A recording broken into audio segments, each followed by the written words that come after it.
Hello, folks. Morning, evening, midday, from wherever you're joining us from. We have folks coming into our participant list. We have a couple hundred people that have registered for this webinar, so we'll wait 2 or 3 minutes just to allow people to come in. But we won't wait too much longer because we do have quite a full agenda today and lots of interesting speakers. Just give a couple minutes before I get going.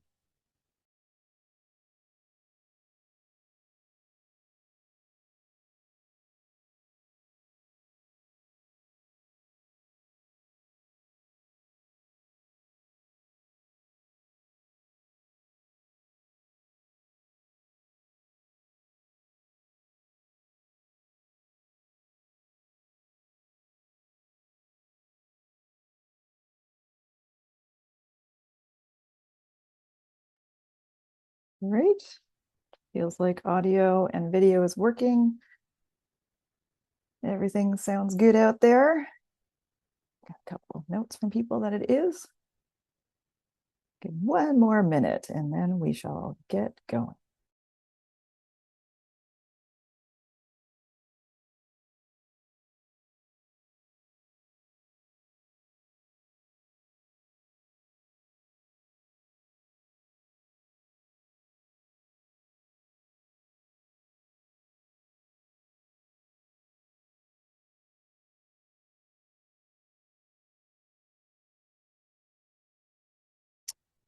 Okay, fellow panelists, shall I go ahead? We have 76 folks in our attendance list already.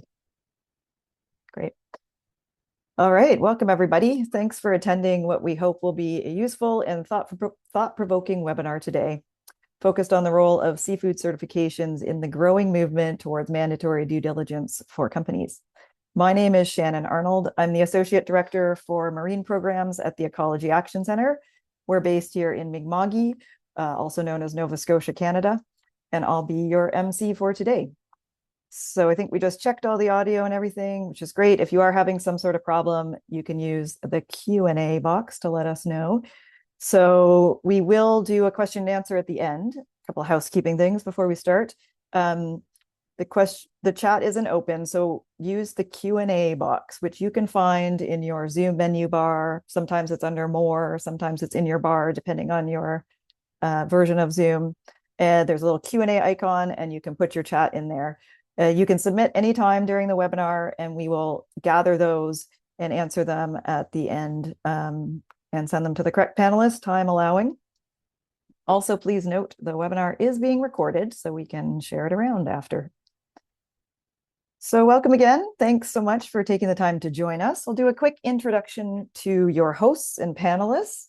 As I said, I'm the Associate Director at the Ecology Action Centre.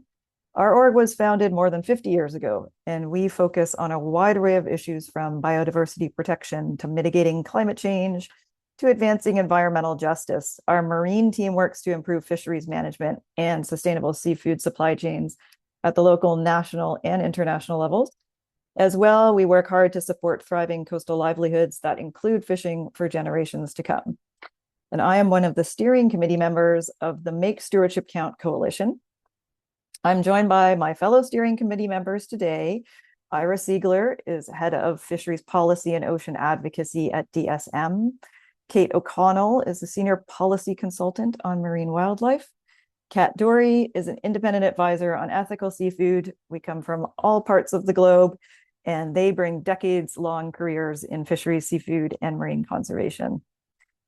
We're co-hosting today's webinar with the Seafood Working Group, which includes labor, human rights, and environmental organizations. Zach Edwards will do a more fulsome introduction to the Seafood Working Group before his presentation later in the agenda. And our agenda for today, really briefly, we're pleased to have Kelly Roebuck, Sea Choices Program Director and author of our latest Make Stewardship Count report, joining us. She'll start the main presentations with the details and key takeaways from that report. Zach Edwards will follow. He's the seafood program lead with Global Labor Justice, and he'll share their latest evidence connecting labor rights abuses with certified seafood and outline practical steps companies can take to strengthen human rights due diligence and better protect fishers' rights. Chris Williams is going to follow Zach, and Chris is the Fisheries Section Coordinator at the International Transport Workers Federation. He's going to present key takeaways from their recent report and talk about the partners they work with, for example, trade unions and worker representatives, that informs their recommendations on reducing labor risks. And finally, Georg Werner, the Senior Campaigner and Program Lead for Transparency at the Environmental Justice Foundation, will present on their investigative findings exposing IUU and destructive fishing practices alongside human rights abuses in the fishing sector, and talk about the role buyers should play to help prevent and address these harms. Then in the time we have left, we'll have a facilitated Q&A at the end. All right. So before I start the presentations, I wanted to take this opportunity to introduce the Make Stewardship Count Coalition and our work together over the last 8 years for those who may be unfamiliar, where we came from and how we started and why we're tackling this subject.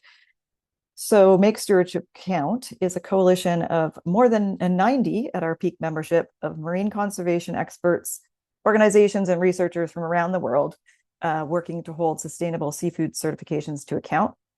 We're striving to make sure consumers and retailers can trust the labels on their seafood and that eco-certified fisheries meet a truly high bar for sustainability.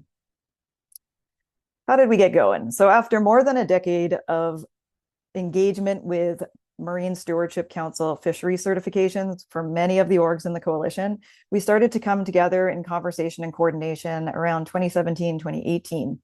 There were more and more fisheries entering into MSC certification processes, and there were more and more annual audits and assessments and all these things to try and find time to engage in. And even with tireless and well-informed inputs, fisheries with unacceptable levels of impact on ecosystems and threatened species, in our mind, were getting the eco label still. So across our organizations, we found that we were all having a similar conversation. The cost-benefit analysis of engaging with each individual fishery cert might not be the best use of our time as already stretched conservation orgs. So it was clear that instead we needed to work to improve and close loopholes in the MSC standard itself. So our coalition came together to share expertise and support organizations so that we could fully contribute and engage in the standard review that kicked off in 2018, and with parts of it continuing on until today. So it is a good time to note that our coalition work over the years was made possible by philanthropic funding through Synchronicity Earth, and that's allowed organizations with limited capacity to participate meaningfully in all of this. Our coalition's focus has particularly been on strengthening the scoring of fisheries impacts to habitats, threatened species, monitoring the totality of catch and compliance, as well as the eco standards, transparency, and decision-making processes. It is kind of interesting to note, though, when I was looking back at all the things, that in our 2018 coalition big sign-on letter that we kicked everything off with to MSC, we did make a clear note about wanting them to look at labor rights and human rights in their standard review, because we knew that lots of orgs would be really focused on that while we were focusing on the environmental pieces. So something that we get asked a lot is, why are we so focused on MSC especially? They are, after all, the leading standard for wild fisheries certifications, with others generally sitting at a lower bar. And it is really because of that, because they are the leaders in the field, that they are so important to scrutinize. With great power comes great responsibility, as some comic said. And they have an outsized influence on the sustainable seafood marketplace. So it's so important to scrutinize them. The standard decides on the standard that MSC decides on, it dictates how much impact consumers, retailers, and buyers can make on the water by choosing their labeled products. And more importantly, perhaps, the Marine Stewardship Council is a private nonprofit. It has become increasingly involved and influential with decision makers in defining what sustainable fishing and sustainable management measures are. Yet MSC's own program description notes that rather than leading the wave of change, they only incorporate best practices into their standard after those have been widely adopted. And that lag can be many years between standards. So therefore, it's critical to make sure that that lag does not undermine adoption of more ambitious measures, or that it sets an inadequate bar for what's acceptable around management tables. So our coalition over 6 years during the standard review from 2018 to 2022, and then continuing into 2024 after delays that happened, stretched the review process. We engaged thoroughly and in good faith with well-researched and thought out suggestions for improvements.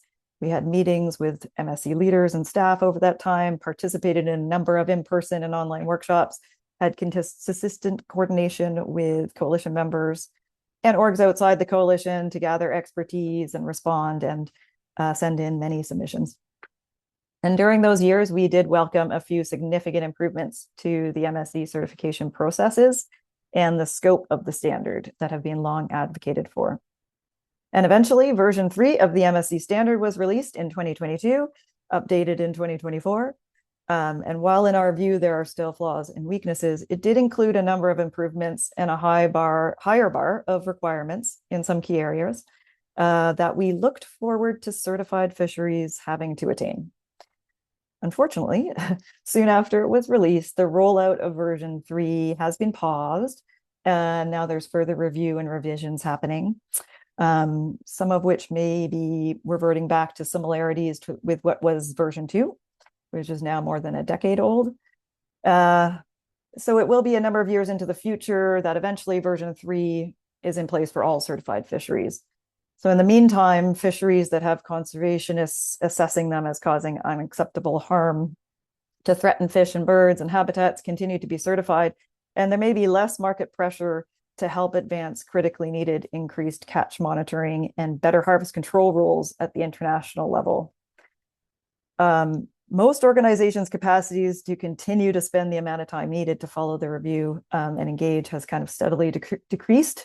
We will try our best to keep our eye on the next steps. We wish the MSC good luck in their continued work to get that revision finished and get the version out, and we really look forward to seeing the outcome. As that work moves forward, though, I think we in the coalition, our individual orgs and others have really looked strategically to where our limited capacity can advance enforceable and lasting improvements to fisheries management and in the seafood supply chain. Many of our orgs have always worked in both the regulatory and in market avenues, and currently there may be more opportunities again in the policy realm. So more and more of the sustainable seafood conversation is moving beyond certifications alone. Private eco-certifications and voluntary commitments that we've all worked on have certainly contributed to important improvements. However, there is a limit to their impact without parallel regulatory reform. It's that push and pull between market incentives, voluntary action, and enforceable public policy that ultimately makes lasting systematic improvements. So that's why many of us are welcoming growing due diligence requirements, anti-greenwashing, anti-IUU, traceability measures that are placing clearer responsibilities on companies for the environmental and human rights impacts of their own supply chains. So make stewardship count. We are keen to contribute to this broader discussion. Our report doesn't argue that certifications are totally irrelevant. It just is offering an analysis of where they, as one tool in the bigger toolbox, fit into a future with stronger public accountability and mandatory due diligence. So with that spiel all done, I am pleased to pass the floor to Kelly, who's going to start off our main presentations, and she is going to dive into the details and takeaways from that report. So Kelly is going to start sharing her screen. There we are. Great. I can see that, Kelly. And you can go off audio. I can make sure I can hear you. And then I will turn myself off. Great. Perfect. Okay, off you go. Thanks, Kelly. Good morning, afternoon, evening, depending on where you are joining us today. Firstly, I would like to acknowledge that I'm joining this meeting from the traditional lands of the Palawa people, the original owners of Lutruwita, Tasmania. I pay my respect to the elders past and present. So over the past 30 years, retailers and supply chains have increasingly adopted sustainable seafood policies, often relying on MSC and other certifications. At the same time, ongoing credible critiques from academia, civil society, and industry have raised questions about these certifications. Investigations continue to expose illegal and destructive fishing practices and human rights abuses linked to seafood products, with some certifications being implicated. These issues are not limited to seafood. They are found across various sectors and supply chains, leading to heightened expectations for corporate accountability. While due diligence is not a new concept and has been discussed extensively in the seafood movement circles over the last decade or more, the role certifications may play in due diligence has not received focused attention. This presentation will give a brief overview of shifting expectations, the role certifications may play, and practical steps to strengthen due diligence processes. So in recent years, despite some setbacks in a few countries, overall there has been a steady march towards corporate accountability, state-based soft and hard laws. This includes the EU Corporate Sustainability Due Diligence Directive, while in France, Germany, Netherlands, Norway have passed some former due diligence laws. Several other countries, such as South Korea and Thailand, are moving towards doing so as well. Most recently, last week, Australia announced it plans to impose fines and penalties on companies that do not prevent modern slavery. Additionally, there is a rise in anti-greenwashing laws and mandatory climate and sustainability disclosures, and risk disclosure is also increasingly expected by investors, with recent legal opinions suggesting that company boards are obligated to manage these risks. So while there is still a way to go before we see robust universal mandatory due diligence laws that are enforced, there has been notable signs that state-based accountability laws will continue to be established and strengthened. Last year, the International Court of Justice issued an advisory opinion affirming states' duty to establish human rights and environmental due diligence laws for companies. In 2022, the OECD states recommended governments establish corporate accountability laws. And just recently, a review by the OECD found that approximately 84% of OECD countries have laws requiring companies to report or conduct due diligence to assess and address social and environmental impacts. It should be noted that the scope, ambition, and the requirements of these laws differ, but overall due diligence is becoming the expected norm. Corporate accountability laws help enforce global agendas like the sustainable SDGs, and the Global Biodiversity Framework by translating them into legal obligations for companies. Investor initiatives connect these agendas to material financial risks, including physical impacts on assets due to climate change, operational risks such as supply chain disruptions from overfishing, reputational risks, including ties to harms and greenwashing, market access losses, and regulatory risks from failing to comply with laws. While the expectation on companies are expanding, the responsibilities have not. The various disclosures, risk assessments, forced labor regulations, anti-greenwashing laws, and more are all anchored in the need to demonstrate due diligence, even if not explicitly so. So it's important to define what is good due diligence, and the most globally accepted corporate responsibility standards are the OECD guidelines for multinational enterprises and accompanying due diligence guidance for responsible business conduct. Looking briefly at what due diligence actually means, the OECD describes it's an ongoing process. It starts with embedding responsible business conduct into company policies, then identifying actual and potential adverse impacts, taking action to prevent or mitigate these impacts, tracking whether these actions are effective, communicating openly about what's being done, and whether companies have caused or where companies have caused or contribute to harm, providing remediation. This is very different from a periodic certification assessment. It's continuous, it's risk-based, and importantly, it's the responsibility of the company and not the certification body. The OECD guidelines apply to all businesses and investors in sectors and all various ownership structures and cover a range of key issues, including climate change, biodiversity, anti-corruption, technology, human rights, labor standards, and more.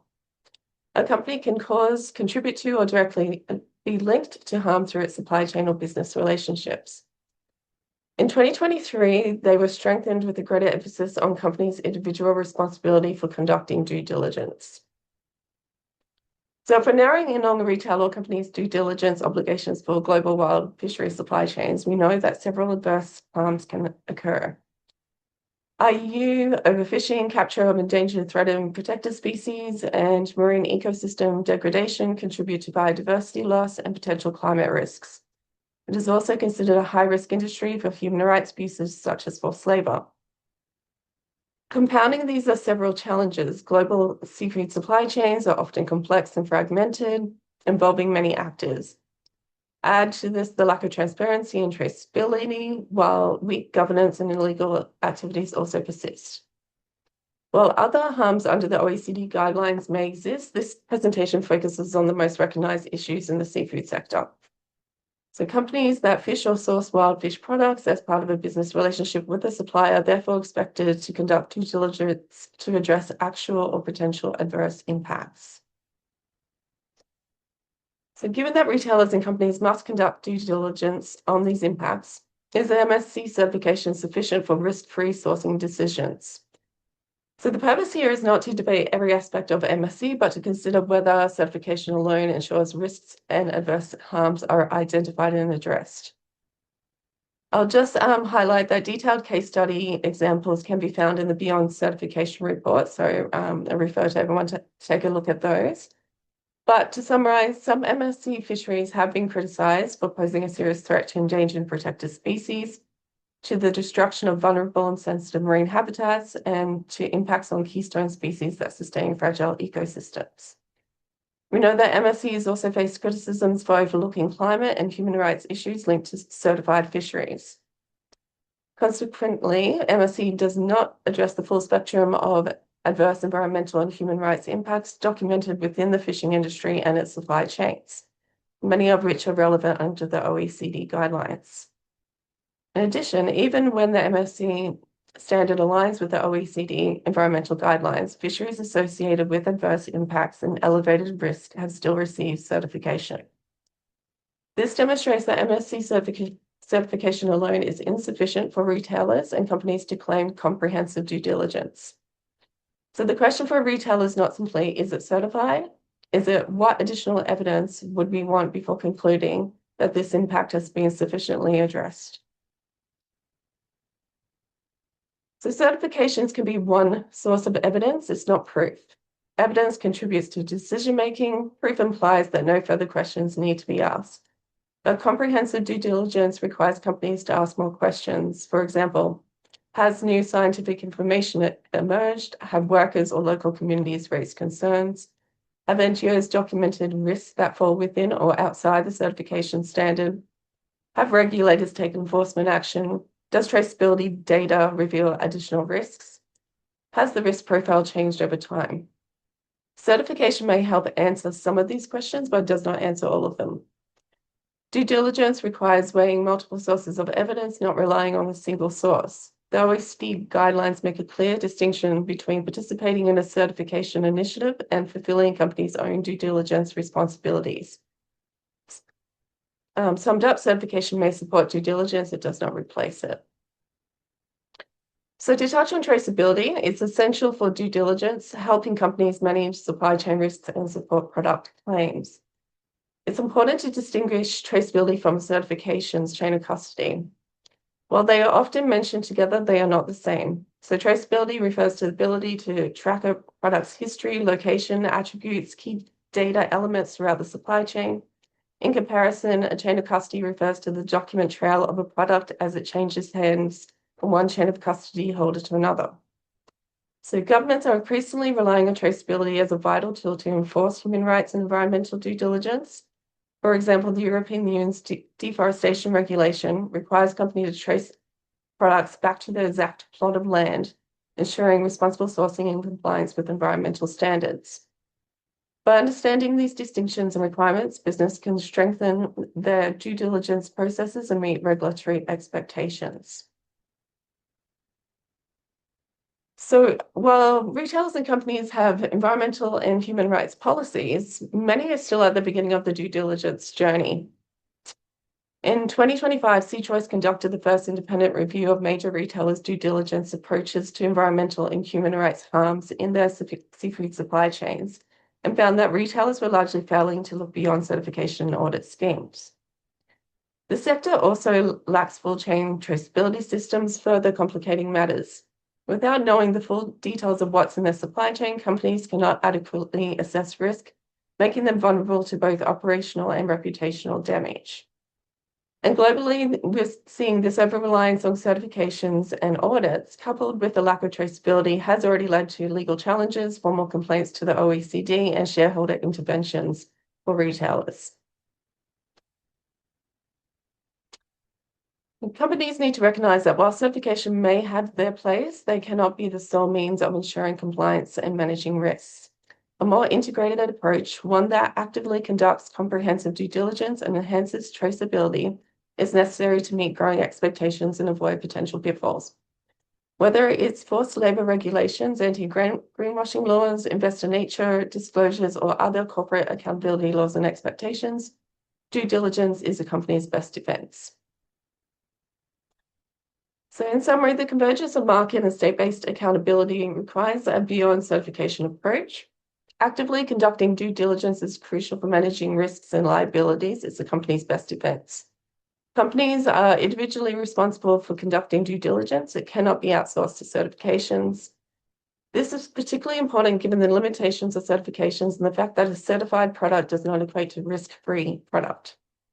Certifications should be complemented by additional information sources. Companies should embed responsible business practices into company policies, focusing on high-risk products, as well as taking a risk-based approach to due diligence and aligning with the OECD guidelines. And finally, companies should implement full-chain digital traceability, start with a gap analysis in high-risk areas, create a time-bound action plan using frameworks like the GDST as guidance. So ultimately, due diligence and traceability across the seafood supply chain is essential from all actors, including government, retailers, supply chain companies, and certification bodies like MSC. For example, we need governments to continue establishing mandatory corporate due diligence laws aligned with the OECD guidelines, as well as comprehensive traceability laws. The MSC should clearly communicate to all stakeholders and users that its program does not equate to due diligence or traceability. And as an enterprise in its own right, the MSC has a responsibility to conduct its own risk-based due diligence to identify any actual or potential environmental and human rights harms within the MSC certified product supply chain associated with its logo, particularly given that logo licensing fees are the MSC's main source of income, and arguably under the OECD guidelines could be considered activities of a commercial nature. For the report and the full suite of recommendations, please visit the Make Stewardship Count website. Thank you. Thanks, Kelly. Yeah, we'll put that back up, but you guys can find the report at Make Stewardship Count, our website. It's got lots of great information. And again, this is going to be recorded. You guys are going to hear a lot of information from all the panelists. You can make sure that you put your questions and answers as we go. And the next person who's going to share with you is Zach Edwards. So we'll get Zach to share his screen. We're doing well on time, guys. Good work. Well done. Don't need to rush through, so that's great. All right, okay. Zach, you ready to go? Great. Thanks, everyone. And I just wanted to open by saying I think it's obviously I'm personally aware of Make Stewardship Count and the critique of MSC from an environmental standard. I think it's worth taking note to acknowledge that this is really the first time that a environmental critique about the certification and the labor rights, human rights critique are coming together. So hopefully, I'm hoping we can tease that out in the Q&A a bit more about how to look at this problem more holistically. I think a lot of these critiques end up being siphoned, but a lot of the causes of the environmental critique and the labor rights are caused by the same structural issues, in my view, and the same issues with the business model of MSC certification itself. And I really hope that the retailers on the call today start to see the bigger picture about how you do need to look beyond MSC certification to meet due diligence obligations, but also to source better seafood. It's at best is a part of what companies need to do to buy good seafood and have good and it's and there's a lot more to do make sure that appropriate due diligence is happening. So I'm going to start with the answer, and then hopefully as I go through the my presentation, you understand why that's what I'm opening with. So yeah, I've obviously, Shannon, thank you for the introduction earlier.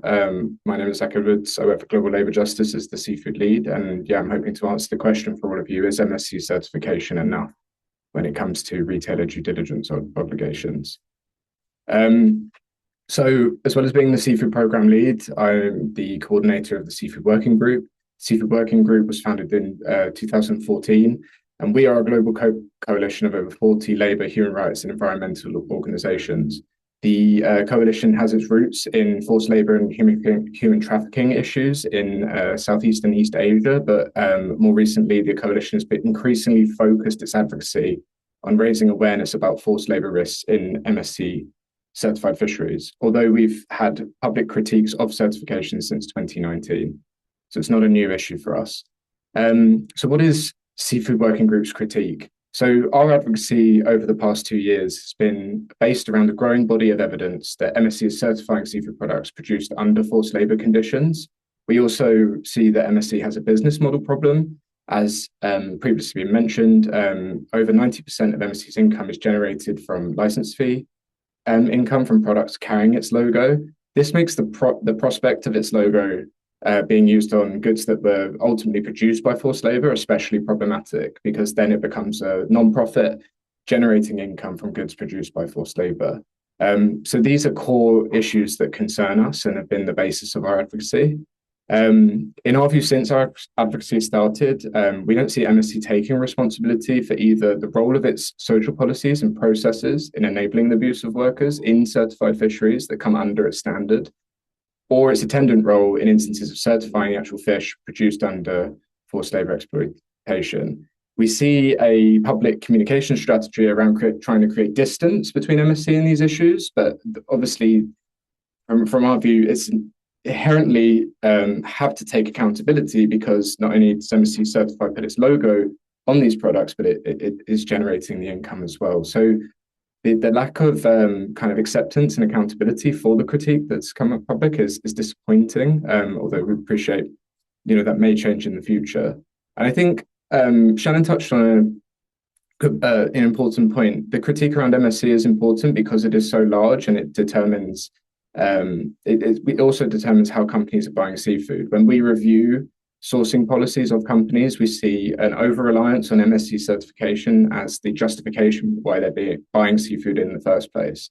And that may come from a good place around intention to have sourcing sustainable products. But while these issues exist with forced labour, again, it's extremely problematic, because it's becomes a loophole for products that have not been produced in the way people and consumers imagine reaching retail shelves.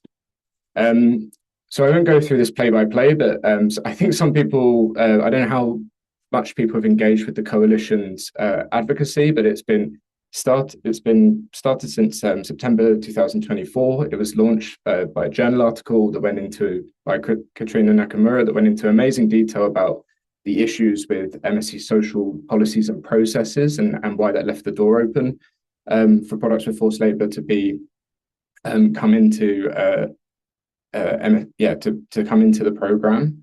Off the back of that, the Seafood Working Group Coalition wrote a very detailed letter to MSC outlining all of our critiques and our recommendations, and I'll go into that a bit later. And then since then, we've seen mainstream media attention on the issue. There was a Financial Times article. We have engaged with industry directly through pre-competitive collaborations or one-to-one to relay our critique and why we have recommendations around companies' use of MSC the way we do. And then ITF recently published a global report documenting how extensive abuses in MSC fisheries can be in terms of the diversity of fisheries that can happen in, and over the 5-year time span. So I'll let Chris speak to that. But and that was also covered in The Guardian. So really what we see is this is the end of the kind of evidence building phase of Seafood Working Group's advocacy, but we really need to see the recommendations come into play and action in response to this critique. So This is just up to show that we have had accumulating evidence about forced labor issues in MSC fisheries for the span of the 3 years or 2 years we've been doing this campaign. So we had the journal article in 2024 by Katrina Nakamura. We had the Financial Times investigation that came out in September 2025, and now recently in April we've had this global report about forced labor incidents in MSC fisheries. I think this is important to point out because sometimes there's the perception about these being isolated incidents, but what we're actually seeing is a growing body of evidence, but also part of that is because we're seeing more mobilization of fishers and workers at the bottom of the supply chain that are campaigning themselves, going to industry shows such as Sylvanas did on the left, and members of FOSPI at the bottom picture presenting on some of their members experiencing forced labor conditions in MSC certified fisheries. So there's much more scope now for workers to bring issues to light and for campaigning efforts to show that this is connected to MSC certified fisheries. So rather than being one-off incidents, this is very much the beginning of a different era of accountability around MSC certified fisheries, and indeed sourcing in general. Workers are getting mobilized and they are fighting for better conditions, and they are pointing out when their vessel is in an MSC certified fishery or in a particular supply chain. So it's also, this campaign is about putting companies on notice that you have to do something different, because the conditions have changed for workers raising their own issues. So off the back of that advocacy, we made the following recommendations to MSC. I don't want to read them line by line. I'm happy to share and circulate the detailed letter for everyone to review, but in the context of this presentation, in February 2025, one of our main recommendations to MSC was to assert that MSC certification should not be used as a substitute for comprehensive human rights due diligence, because we were seeing it come up in CSR reports in American companies, from American companies at the time, and to not be part of companies' human rights due diligence processes. Although I appreciate when HREDD comes into it, then that's slightly different. But for us, the expertise of MSC and the scope should not come under human rights due diligence or CSR reports or practices. We also, I wanted to speak a little bit about the Financial Times article that came out in September 2025. 6 months prior to that, CP Working Group had already publicly stated that companies relying on MSC eco-label for sourcing decisions without having strong labour rights criteria in their sourcing policies was going to expose workers and companies to risks. And what we really saw with the Financial Times article is that play out in practice, and we saw the impact of over-reliance on MSC certification could have on retailers when they didn't look at sourcing more holistically.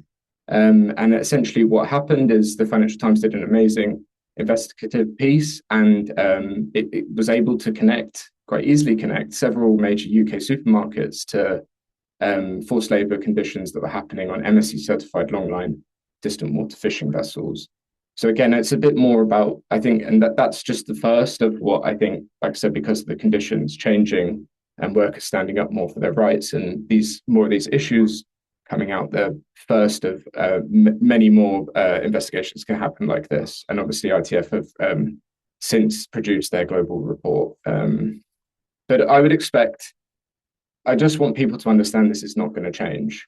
There's going to be more and more evidence coming to light. There's going to be more and more action. We're at the beginning of this process. And so when the recommendations being made on this call about what to do, I want people should take that seriously, because something needs to change in terms of company sourcing practices and human rights due diligence. So things like being implicated in the Financial Times article doesn't happen to your company.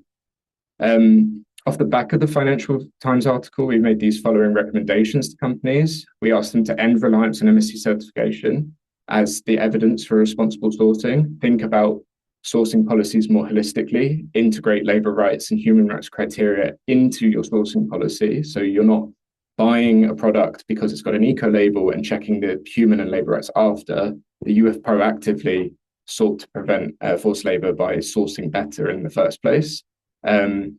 Ensure that human rights due diligence is applied independently of MSC certification. We understood that there may have been conversations or efforts to see how MSC could assist companies in their human rights due diligence, but we really don't see the fisheries scientists and the environmental expertise that MSC is staffed with as being an appropriate partner for that kind of value offering with companies.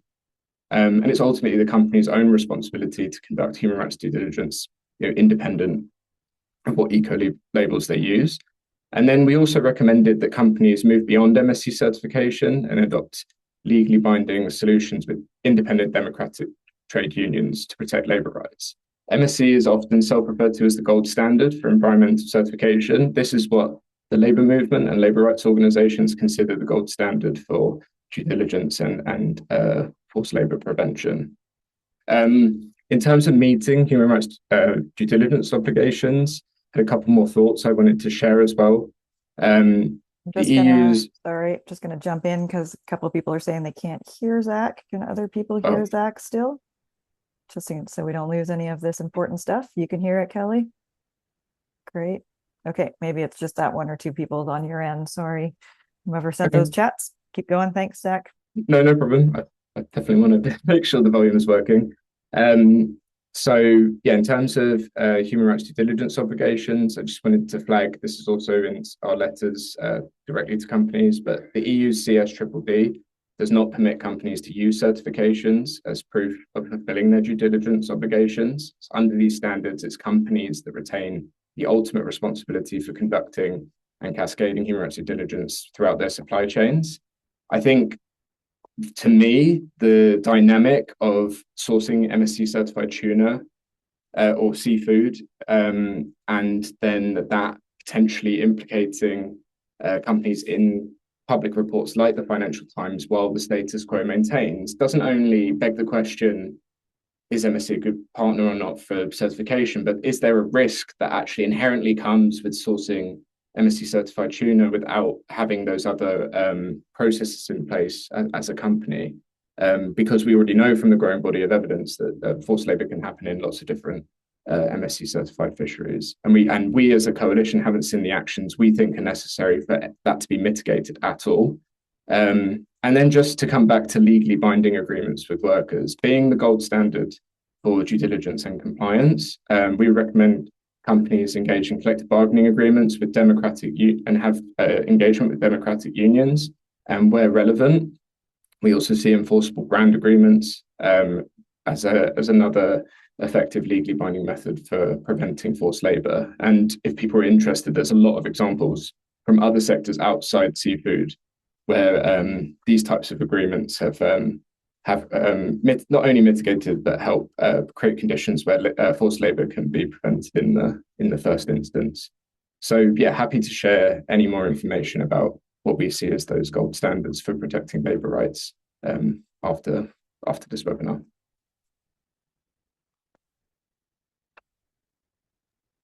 Great. Thanks so much. Lots of great information there, really important stuff. And we're really pleased to have Chris following Zach, whose federation is working directly with workers and fishers. We can hear directly from them for recommendations. So we're going to share your website for the screen. Let's get Christina to do that. And while she's doing that, Chris, you can get going if you'd like. That should be up in a second. Great. Thanks. Thank you very much, Shannon, and thanks to Make Stewardship Count and the Seafood Working Group for bringing us together.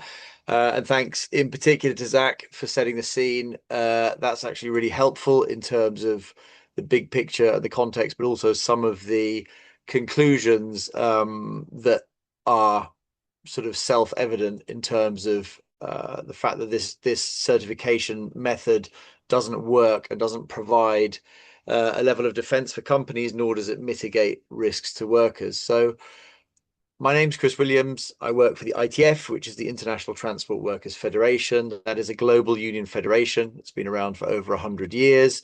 We have over 750 trade unions that affiliate to the ITF. They represent workers in 150 countries in all transport sectors. And in total, that membership is 16.6 million workers. Now, I'm the coordinator of the fisheries section, which is one of our transport sections within maritime, and within our fishing section we have 91 unions representing 151,000 declared members, but we also have around 6,500 organized migrant fishers in various regional projects that we run through our affiliated unions. Now, the report that I'm going to talk about is on the screen in terms of the link. You can download it from our website. But I wanted to highlight one main point, which is that the risks to workers exist at the vessel level or in their recruitment, whereas obviously MSC certification happens at the fisheries level, and those aren't the same thing, as a fishery, you know, of a certain size may have hundreds, if not thousands, of vessels participating in it. And the condition of those vessels, the contracts of the workers on those vessels, the origin of the workers on those vessels, and their working reality can obviously be worlds apart. Some flag states have applicable labour standards, or they have sector level collective bargaining agreements that determine people's terms and conditions and pay, or they might have active collective bargaining agreements with individual companies in place. The vessels might be from countries that have ratified C188, the Work in Fishing Convention, as a minimum standard. Others may not have done that, but they're all catching the same species in the same area and often for the same markets and buyers. And that distinction is really important. So in terms of how the ITF works, this information comes from us being contacted by fishers who've raised grievances. We work directly with them, sometimes with entire crews, sometimes with individual workers. And we do that through our network of 140 ITF inspectors, also through our national affiliated unions, and also through our contacts with the maritime and labour authorities, and also the police in those countries. So we don't assess fisheries, we just respond to workers who are experiencing abuse or exploitation. ITF is also part of the Seafood Working Group, and we want to highlight this disconnect between, you know, fleets or individual vessels and the level at which certification happens when it's for an environmental sustainability point of view, which shows that these two things could never really be compatible or done as a sort of done in conjunction. So I've been at ITF for 5 years. We also took that time period to look at the ITF cases that came in over those 5 years and overlay them with vessels that are in MSC certified fisheries. So in that time period, 2019, it was actually the end of 2019 to 2025, ITF inspectors identified 80 cases of labour abuse involving 72 vessels that are harvesting MSC certified seafood. So those cases covered quite a range of abuses. The most common, as always, we find is unpaid wages, but also abandonment, excessive working hours, poor living and working conditions, and other serious labour rights violations. And we identified 10 cases of forced labour, human trafficking, or forced criminalisation. And there was a plethora of other serious abuse that was documented, which demonstrates a fundamental flaw on reliance on certifications and this sort of impossibly high entry threshold of forced labour convictions as a way of reducing risk, both to workers but also to buyers and participants in the seafood supply chain. So some of these cases, it was only one fisher. In other cases, it could be the entire crew, and that could be around 20 people for a standard kind of tuna purse seine vessel, or it could be up to around 70. We've even had some cases where an individual vessel had a case affecting 90 workers on a factory ship, where you have sort of lots of onboard processing as well. So what we're not saying, when just putting these figures in context, is that every MSC, you know, certified fishery has labour abuses in it. Although if you look at the global spread of these cases, it seems likely that that's possible. We're also not saying that these figures are the whole scale of the problem. Far from it. I want to be really clear that this is just the tip of the iceberg because we've looked. And these are only cases that came directly to ITF through our inspectorate. So we haven't gone out and asked national affiliates to list all the cases they had and which vessels and check them. We haven't contacted maritime authorities. We haven't contacted NGOs. We haven't contacted other unions that aren't affiliated to ITF. So these cases that are identified in the report do not include cases that have been dealt with nationally by labour inspectors, by fisheries inspectors, by unions whose members have raised grievances, by NGOs who deal with case handling for fishers or migrant fishers, and it doesn't draw in from welfare organisations or government authorities either. So that basically should be a real cause for concern, because this is certainly the minimum picture, not a complete one. I think doing a rough calculation, if the cases we've identified represent 2% of the vessels that participate in MSC certified fisheries, if you imagine what would happen if we brought in the national unions and national authorities, I think we're looking at a really very high likelihood of a very significant proportion of vessels in certified fisheries having issues on board. So what we can say about these cases, though, is that MSC certification should not be relied on as evidence that labour risks have been identified or addressed. Certainly not the case. Or indeed that it can be used as evidence that things are fine on board when it comes to working conditions in a particular fishery. Labour rights are largely outside of the scope of what the MSC standard assesses, but that also creates a gap between what buyers understandably assume sustainability means and what this certification means and what it's actually designed to do. We identified some real problems in terms of transparency, which is one of MSC's goals and which is one of the reasons why so many retailers want MSC or source exclusively from MSC. But even by its own standard, transparency is lacking. So we found that the vessel lists were hard to find, out of date, very old, and generally not very accessible, which we think is a problem that should and must be fixed urgently. And I think, that distinction that I made before about the unit of certification not making any sense from a social standpoint is, I think, a really important one. It also means that it can be difficult for workers, unions, civil society, and buyers to understand exactly what vessels are operating under what unit of certification and what that means and how that can inform their risk assessments.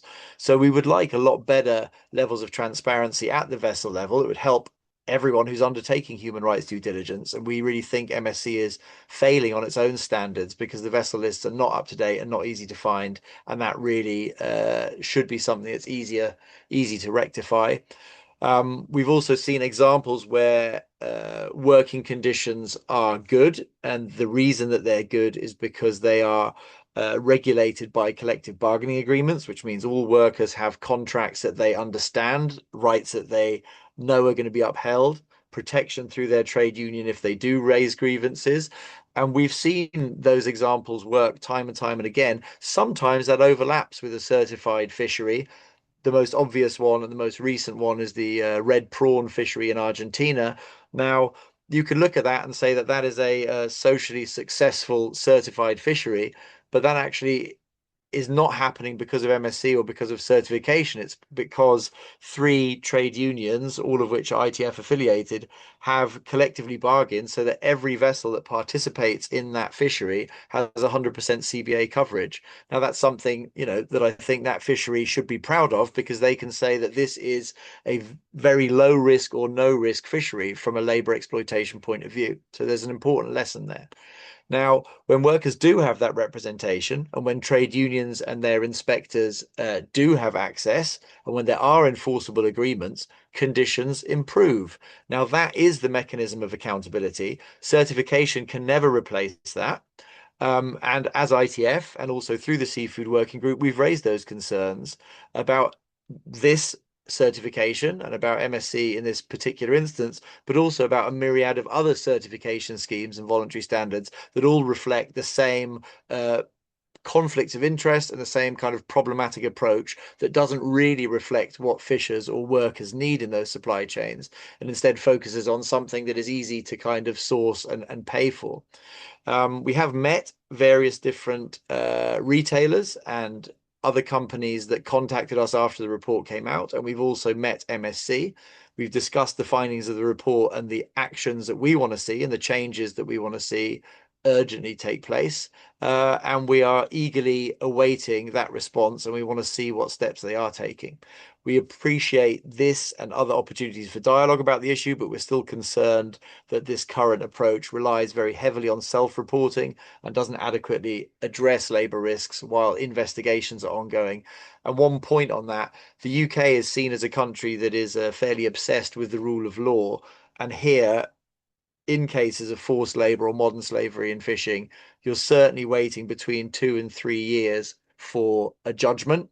Now, what that basically means is, what if you were selling a frozen or tinned product from that fishery, and then 2.5 years later you find out that there has actually been a prosecution for forced labour? There's no practical, physical way of removing those certified products from shelves. So that is a real issue. And if it's 2.5 to 3 years in the UK, it could be considerably longer in some other jurisdictions. Now, from the ITF's perspectives, there are a few practical steps forward for MSC to take: strengthening transparency around certified vessels, ensuring vessel lists are available, searchable, updated, and clear, reduce reliance on company self-reporting, suspend certification when there's credible labour investigations that are taking place, and consider a more restrictive pre-entry requirement for high-profile fisheries known to be at risk of forced labour, rather than this unrealistically high bar of forced labour convictions as an entry requirement. Because as I've just given that example for the UK, it doesn't work. So our message really is primarily for retailers and seafood buyers. The risks are being passed on to you. Your legal and commercial responsibilities extend way beyond certification.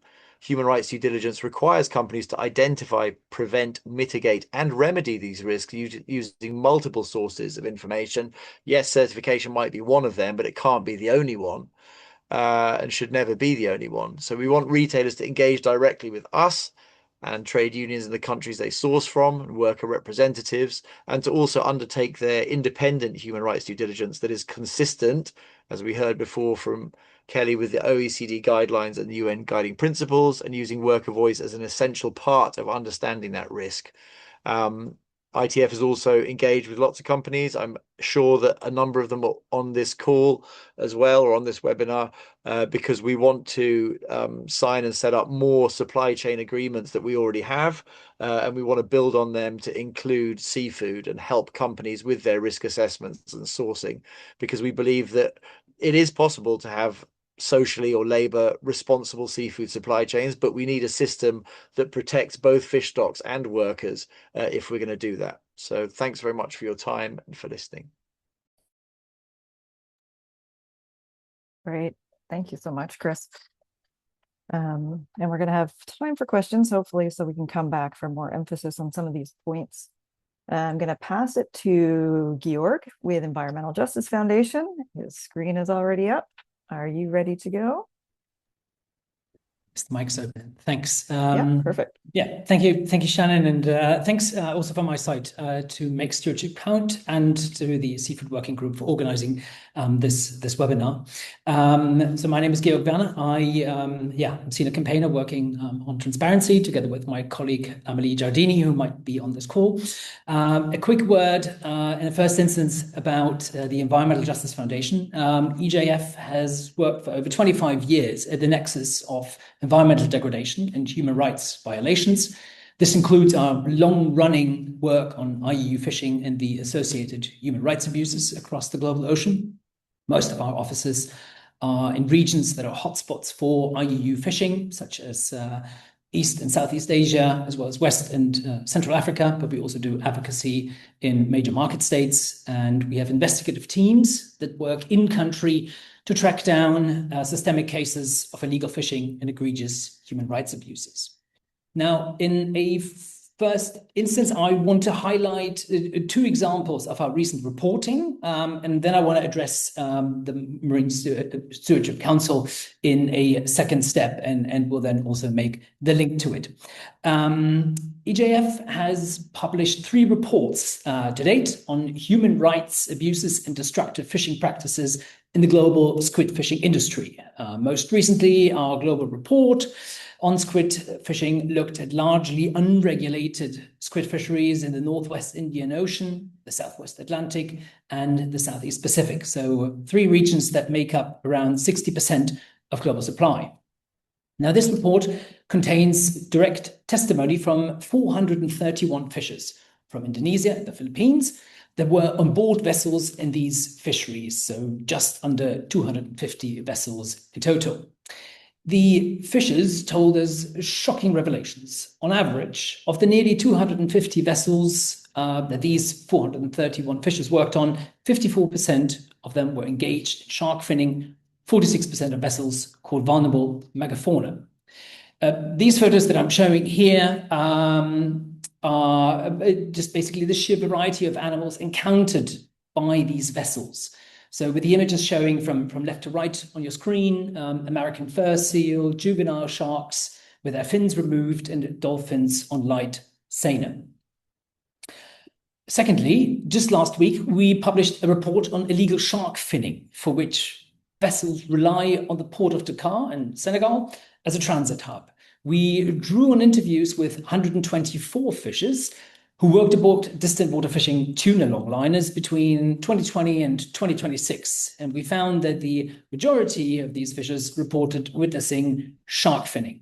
So from an environmental perspective, I'm sure that is not news to you here on this call, but what we're seeing on the global ocean is truly shocking. Now, why did I mention these 2 cases of systemic IUU fishing, and especially the number of those we interviewed? And that's the key point here. These 2 examples from our numerous investigations over the years on IUU fishing are to show that we have built a vast database of recorded testimony by crew from fishing vessels that document environmental damage and human rights abuse. So we have testimony from fishers who have worked on a very wide range of vessels, so from large industrial ones all the way to small domestic boats. And I guess you could say in the end, sort of probably not dissimilar to the connections that Chris was talking about that the ITF has built through its network.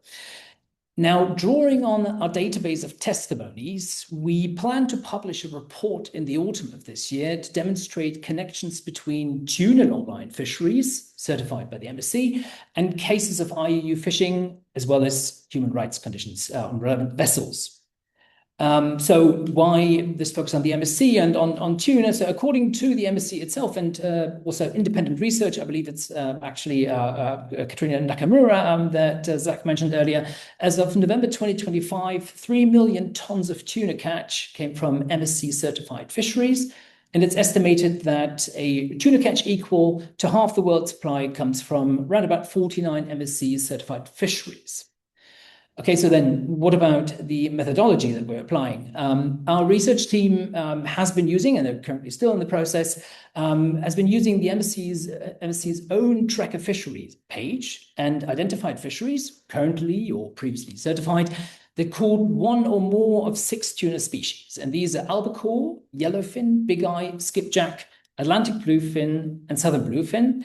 And as for gear, it's either longline, drifting longline, or set longline gear. So for each of these fisheries, we downloaded the vessel lists that are publicly available on the MSC's website and sourced all the lists where we could find them. We then cross-referenced those vessel lists against our own database of fisher interviews. And in fact, we only kept cases where a fisher's time on board at least partially overlapped with the fisheries certification period. So what we're describing is fishers who worked on vessels that appeared on these public MSC vessel lists during a period when the relevant fishery held an MSC certification. Once we did that, our database contained over 100 cases of fishers who had worked on those vessels during a certification period. Now, I have to flag some limitations here, because even with the utmost care, there are serious limitations to this exercise. The reason is that the MSC tends to replace vessel lists on its website rather than archiving them. So for all the cases, we sometimes just couldn't find and confirm historical listings. And this actually speaks directly to what we just heard from Chris.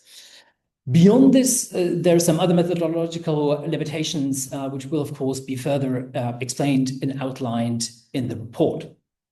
Now, we then analyzed every interview from our collected database for indicators of forced labor, using a methodology that builds on the ILO's forced labor indicators, And separately, we also looked, of course, for signs of IUU fishing, so environmental infractions such as shark finning, the deliberate capture of vulnerable megafauna, and fishing in prohibited areas.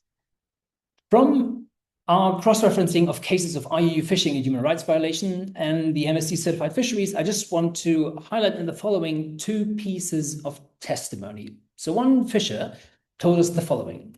The CCTV was turned off when we got a false killer whale. It was based on the captain's order. The captain once said it was okay if we could not catch fish, but the importance was to get the false killer whales. The teeth are saleable. It was expensive in China. And a second fisher described to us routine shark finning. We caught all kinds of sharks. We took off the fins, only the fins. Every time we were about to unload the shark fins, the vessel would turn off its lighting. The captain also seized our phone. Then we could start unloading the shark fins.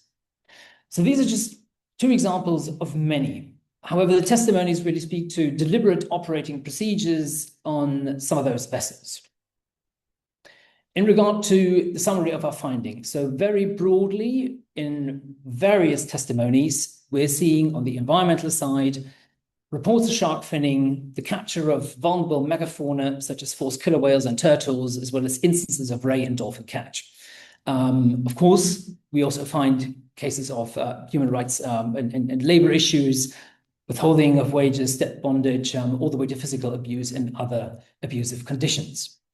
So coming to the recommendations, where does this leave us? As the Beyond Certification Report by Make Stewardship Count makes clear, and as we just heard from Kelly just earlier, as well as from Zach and Chris, the MSC certification in itself is apparently not sufficient for robust due diligence. And I'm going to come from a slightly different angle to what you heard from the previous speakers, simply because, and although it's been mentioned, the crux of the fisheries sector is, of course, still the continued lack of transparency. And I want to emphasize transparency as the basis for any form of robust traceability, because without basic information, without key data elements, you can't do traceability or due diligence. And the absence of information is a sign itself. So in this way, transparency is understood as a set of simple questions to which we want answers. It's about knowing who fishes what, where, when, and how. So in response to this, and we really see states here as the key actors, in response to this continued opacity, the Coalition for Fisheries Transparency, which is a global network of more than 65 civil society organizations, EJF is a partner, as well as Oceana, for example, Global Fishing Watch and WWF. So we're working towards governments to adopt and implement the Global Charter of Fisheries Transparency. So that's that little image in the top right-hand corner. And this charter sets out a holistic set of 10 principles that are low cost to no cost. They're technologically available and they can be implemented, crucially, by states today. So they're as simple as requiring IMO numbers for fishing vessels, making vessel lists publicly available. So basically anyone, be it a seafood buyer, a government agency, or an NGO, can verify this information. And it also brings in elements such as banning or strictly monitoring transshipment at sea, just to give some examples. And in the corner there on the right, at the bottom, I just want to reference that at the recent Our Ocean conference in Kenya, the Coalition for Fisheries Transparency gathered the support of 16 countries. There were previously others before, vowing to implement these principles of the Global Charter and thus transparency in the fisheries sector. So, of course, this is not a panacea. This battle won't be won tomorrow. It's a long one, but we've got to start somewhere, and we're seeing more and more states that are willing to at least take the first steps in order to be more transparent and to make their fisheries sector more transparent. Now, coming to my last slide, as for further concrete steps that seafood buyers can take, now this won't be news for many, but of course it is vitally important. Of course, conducting risk assessments of supply chains for IUU fishing risks, ideally using pre-competitive initiatives such as the Code of Conduct, Code of Practice, PASS 1550, and the Global Fishing Watch Vessel Viewer tool. We've heard before from Kelly the use of digital interoperability, tools for seafood, traceability information such as the GDST. And then lastly, what's also crucial is the support by industry actors towards major market states for stronger import controls. And I want to close with this, but I want to mention the above simply because, for example, in the EU, the US, Japan, or the Republic of Korea, they've already shown leadership by implementing their own systems. However, there are other markets, say, for example, Canada or Australia, just to pick out two, that still lack similar frameworks. And without harmonization at market state level, gaps between systems can create opportunities for illegal operators. So I think there's also beyond what companies can do themselves and how the MSC can improve, there is, of course, also a role to play. And I think it's also important that states not only hear from these pesky NGOs that always have demands, but also hear from companies what states can do better in order to be more transparent, in order to have better import and traceability systems. So with that, I thank you and I want to close. And over to you, Shannon. Great, thanks so much. Love that you ended on that. That's something we work on closely over here at the Ecology Action Center, getting Canada to step up into this area and make some commitments. Great. Well, we all covered a wide range of issues here across this. This is really excellent. We do have time for questions and answers. So for folks who want to send a question in, again, just a note, it should be like a little Q&A chat box at the bottom of your menu, or sometimes you have to choose the more menu and you can type something in there and we will endeavor to answer it. And if we don't get to everything during the live webinar, we'll try and take a note of those questions and include them with our feedback and when we send the report out. So, we do have a couple questions. I'm going to start with one that I'll just put out for any of the panelists who want to chime in on this. So if you look at one part of the supply chain, in particular retailers, we know we have a lot of folks joining from that part of the supply chain today. Retailers are dealing with many commodities across many supply chains, not just seafood. So I would like if you could speak a little bit more maybe to why you think they should prioritize wild seafood. And you've touched on this in your presentations a bit, but if you want to re-emphasize or give a little more info as to like what's at least one action that retailers should be taking to reduce their risks, figure out the harm and reduce that in their sourcing. The gold standard, as Zach noted, that you might want them to do. I know there's lots of actions, but you know, whether that's talking to their governments, doing something themselves with transparency, precautionary action, you know, this is your chance to add a little bit more color into an actions that you think that retailers could be doing to address the topics you talked about. So this is for anyone who wants to jump in and start their answer. You can raise your hand physically or just come off of mute. Georg, you're off mute. Do you want me to pick on you or? I actually, not only did I forget to stop sharing, but I also forgot to mute myself. Well, there you go. But yeah, so maybe just to quickly, well, you kind of raised the point, and I guess I'd already made this. Yeah, so talking to government. So for example, if you source from a country where you know there are issues in the fisheries, the country doesn't really discharge of its duties in terms of taking care of its fisheries. There are things it could be doing better. Then yes, by all means, speak directly to this country. For example, the Coalition for Fisheries Transparency that I mentioned. This is really sort of a host of NGOs from all across the globe, and we try to get new partners continually to basically on the ground work with governments, because of course the folks that are in country know exactly where the pressure points are. And yeah, so I mean, I think this is definitely one way to speak to governments. I just maybe want to quickly mention that and I'm sorry to mention yet another coalition. It'll be the last one for today from my side. So some members of the EU Fishing Coalition that's made up of BJF, Oceana, the Nature Conservancy, Pew, and WWF. They're currently working on a statement for industry to promote some of these import control harmonization, so that we really see in the big major markets harmonization and no gaps. So yeah, I'm very happy following the webinar to basically make contact with the relevant colleague if that's of interest to anyone. Great, Thanks. Zach, you want to take a minute or two?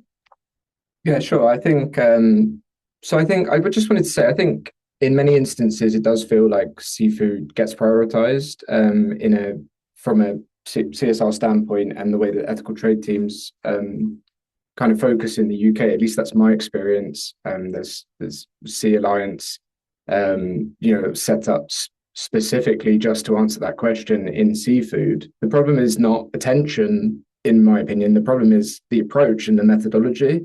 In terms of like, how do you assess and determine risk and make decisions about what products you buy? I think, and the over reliance, what we called it, on MSC is an issue, because it would be ridiculous to suggest that all MSC clients and MSC certified fisheries are created equal in terms of the level of risk that comes with them. There's a lot of distant water fisheries in there. There's other fisheries that are high risk for other reasons, but they're not differentiated in any way. So it becomes a backdoor risk to retailers when they only rely on MSC, because to them, they only have to buy MSC, it doesn't make a difference if you're at like the high end of the kind of client list of MSC that is, sustainable, not catching ETP, has lower contextual risk, or if you're sourcing from a distant water fishery, because they both ticked your box. So it's much more about, the one thing we'd like to see is that holistic approach to thinking about how you procure and source seafood, and going beyond just a tick box exercise. And obviously, I've talked about the kind of gold standard equivalent practices from that the Labour have, with engaging with unions, democratic worker organisations, collective bargaining agreements, enforceable brand agreements. All of those things, there are actually ethical trade staff are well set up to understand those, because the places where they have been applied well are in other sectors, and these staff are inherently, as you said, multi-sector experts, as opposed to just focusing on seafood. So I think the answers are there from a labour rights perspective. It's about political will and changing your concentration towards the things that ITF, Seafood Working Group, Global Labour Justice, unions on the ground are saying that they want. There's a lot of covering your ears, like, oh, it's so confusing, what's the solution? When actually there's lots of webinars like this saying exactly what you need to do. It's just about having the pressure and political will to make that change. Yeah, great. I also tend to hate it when we all fall into the seafood exceptionalism bubble. I think there's lots we can learn. There's lots of things that are very similar in different extractive industries, that we don't say, oh, it's too complicated. So I think that's important. And Chris is going to add some from your perspective.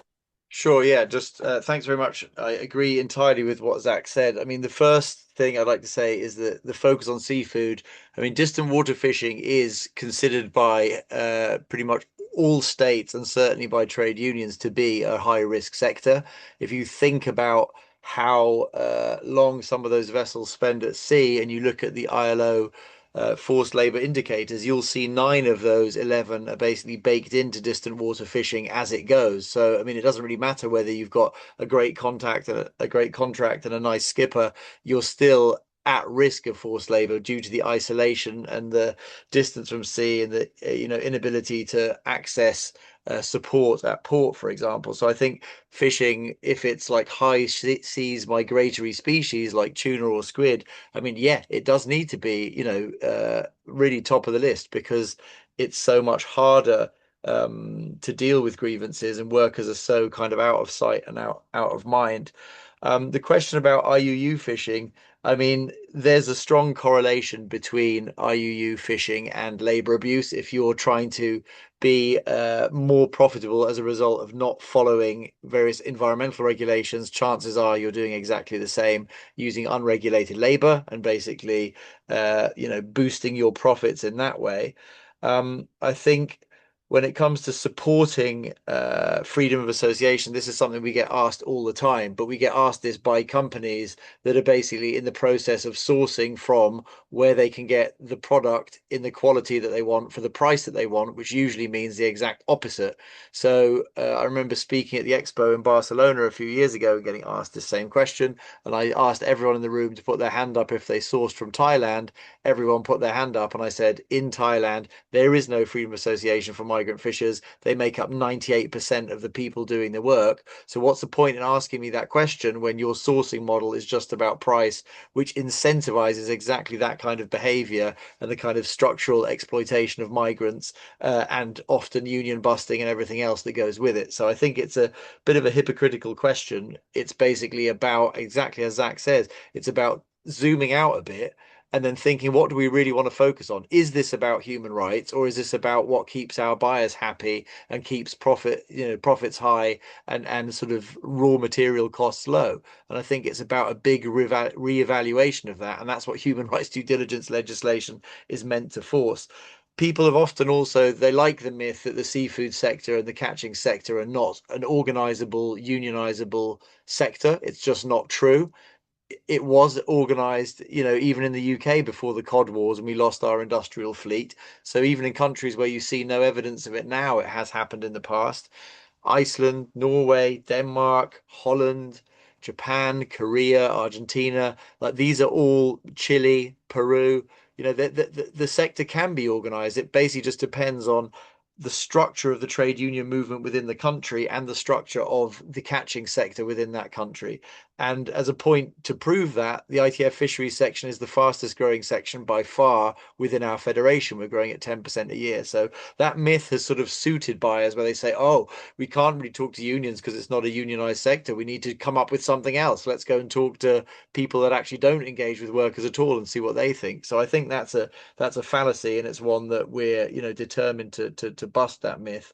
And I think it's really about sourcing. If you're going to source in line with the highest human rights, you need to be sourcing the highest adherence to human rights. You need to be sourcing from countries where the sector is organized and where there is collective bargaining covering that product that you're sourcing. And if it isn't there, then you need to cascade down. But the starting point at the moment isn't where can I go which has the best working conditions. The question is, where is it the cheapest where I can get something that's still sellable? And I just don't think that's good enough anymore. And hence those legislative changes that we stand ready to help companies navigate through this. We understand it's complicated, but there's been no attempt to look at CBA coverage in terms of sourcing, because that is not how buyers think. That's right.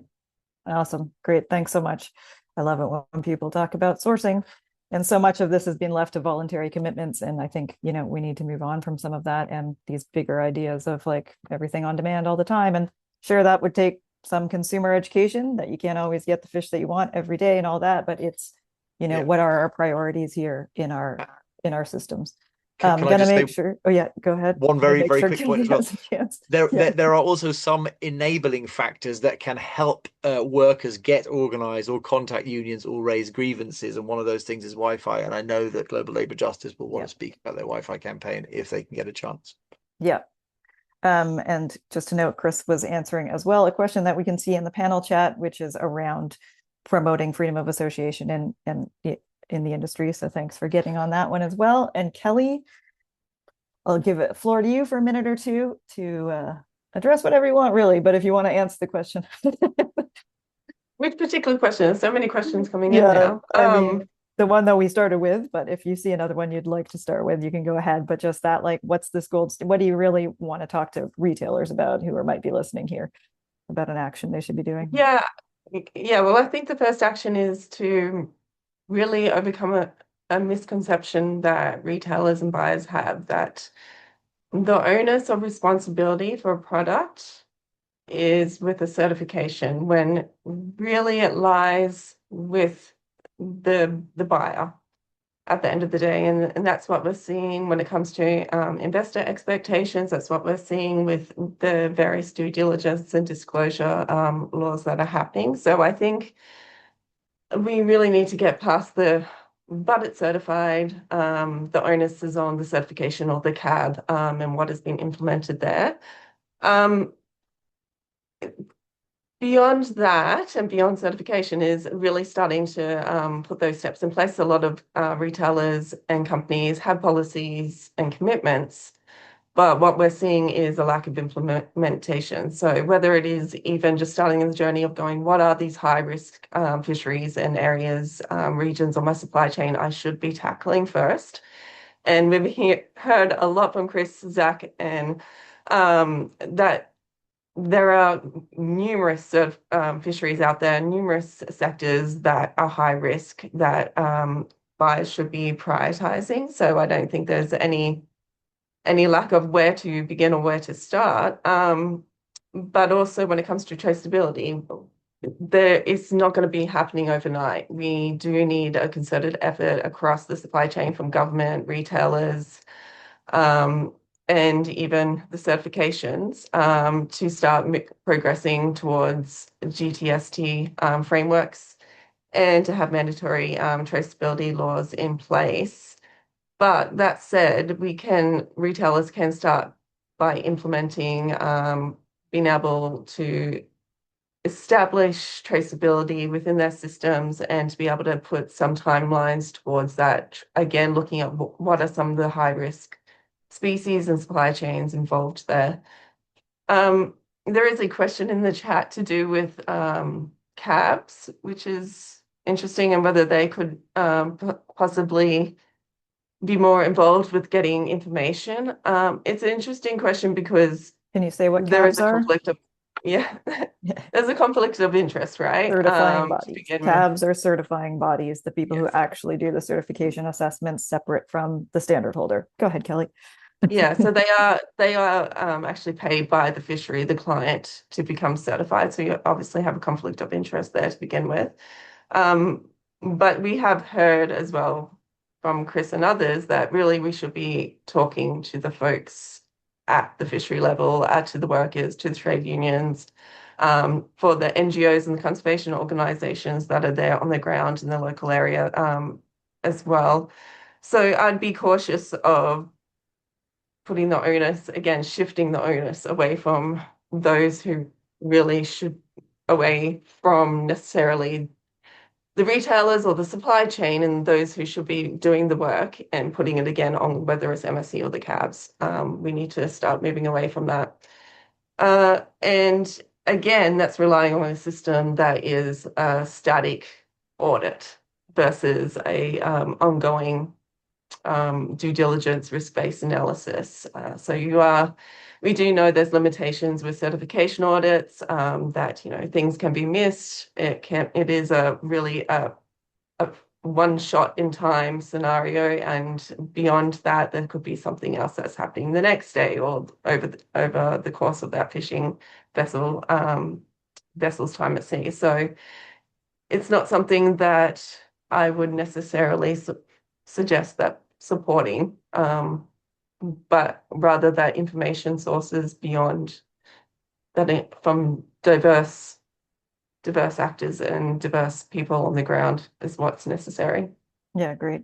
I'm just going to pick up on that. We have a couple of questions in the chat around, like, what can we do, and we need collaboration, or like, how can we do more than just detect risk? How do we set up due diligence? So we can't answer that all here, but you've already heard a number of really concrete things people can do, and there are groups, including the ones on here, and then others who are working directly with companies and retailers to really, these are hard things. It's hard to get all of your sourcing information, but there are lots of groups that can work with you as partners to help that.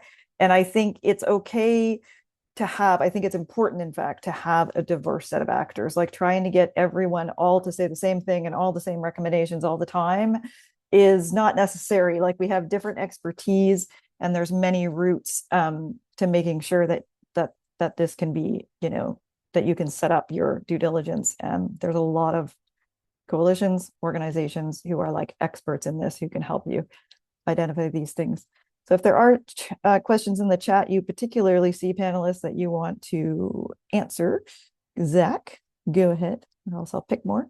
Yeah, I was just looking at Heather's comment about information that should be shared, and I just wanted to say, I agreed with George's point on transparency and vessel lists being like the kind of bedrock of being able to do due diligence like later.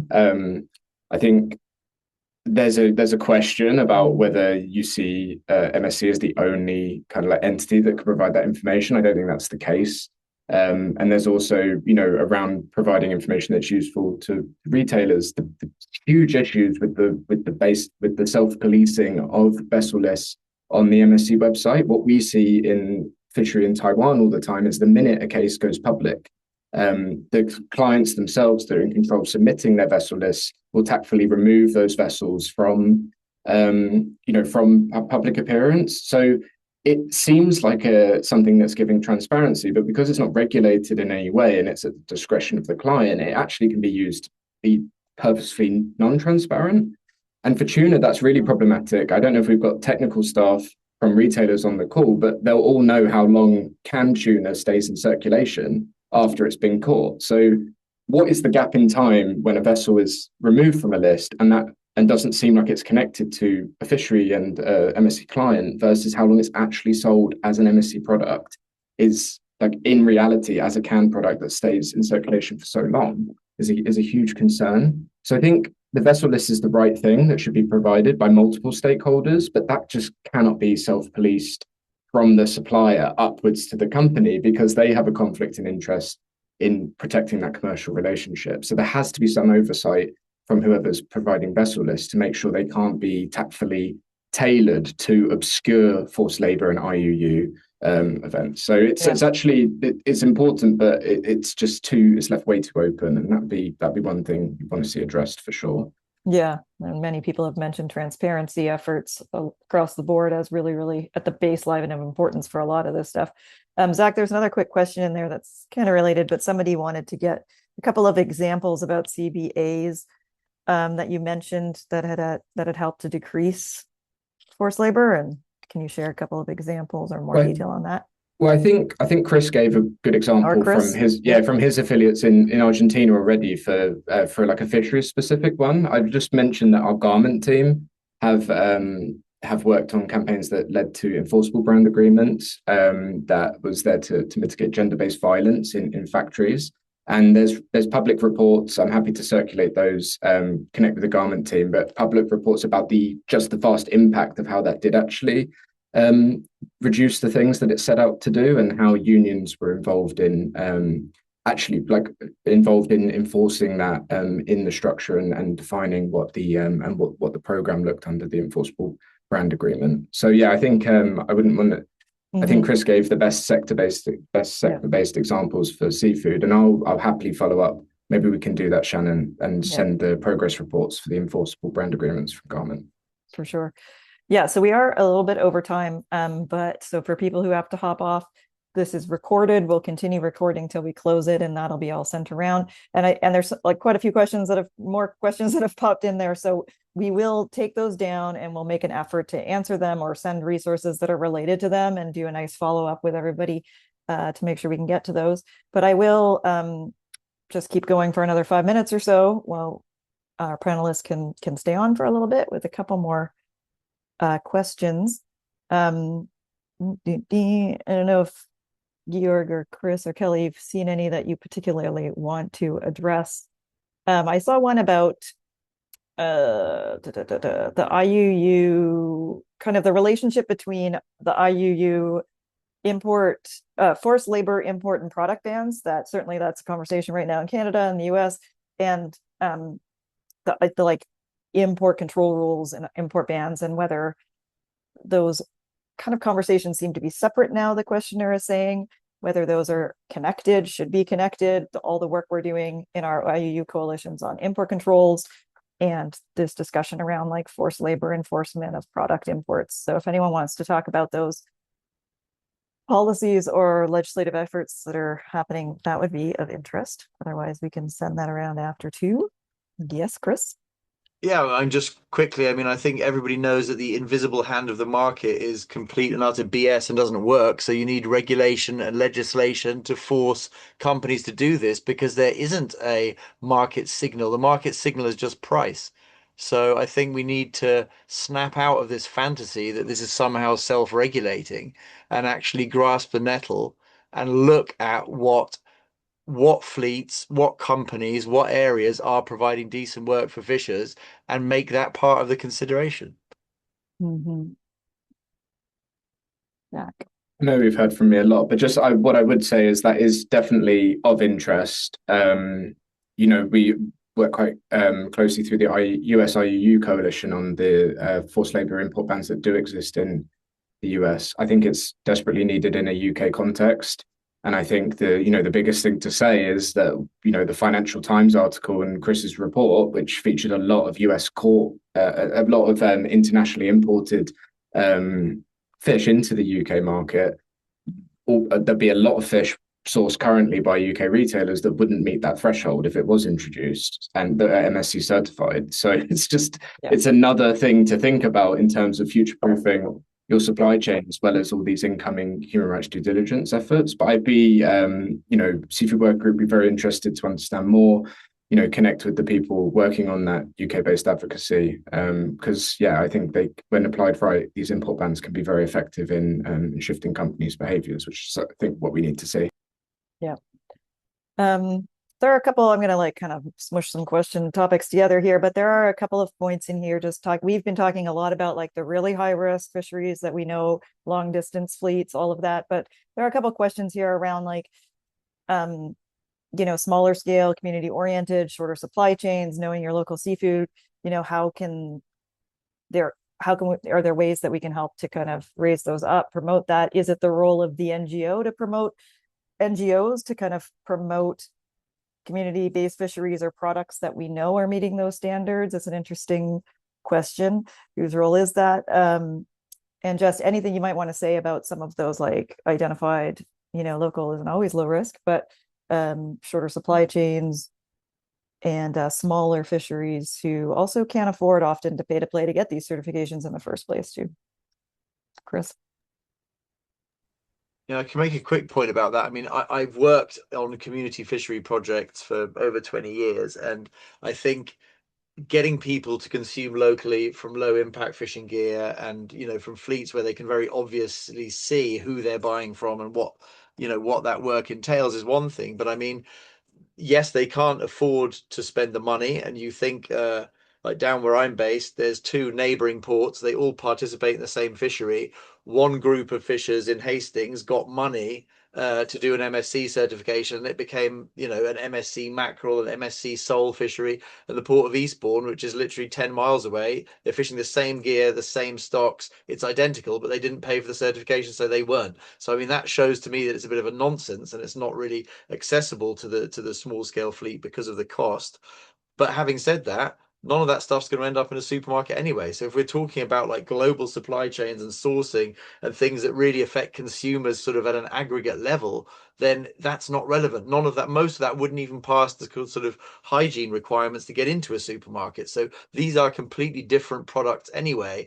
And I think pretending that doing work at a community level and looking at livelihoods and doing the social work around small scale fisheries somehow links to what's actually going into tinned tuna is just a complete misunderstanding of how the global seafood supply chain works and what these products actually are. Zach?